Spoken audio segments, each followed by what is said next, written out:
Post our previous match, what did you feel we learned the most from the last match? We knew that that game was tough. We knew that we were facing a very strong opponent, but I think we were loyal to our identity. We tried during all the game. We conceded few chances. We had our chances, even a penalty, and finally we couldn't get the 3 points. But at the end of the game, of course, you are not happy because of the result. But I was happy with the performance of the players because they try, and this is the way. And when you try, you don't have regrets. What's the mood of the dressing room, especially heading to the first home match? How are the boys feeling? What's the mood like? It's very special for all of us, no?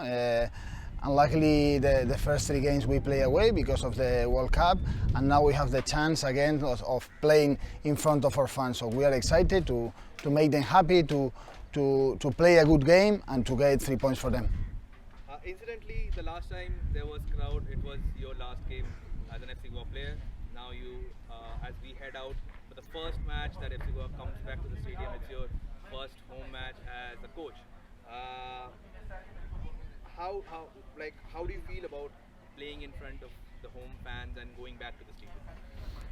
Very happy, very excited, looking forward to make them happy.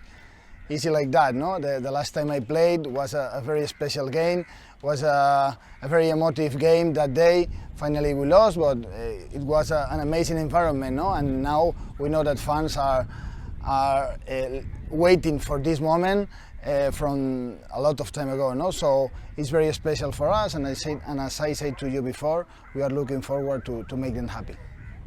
Finally, the last one, any message to the fans?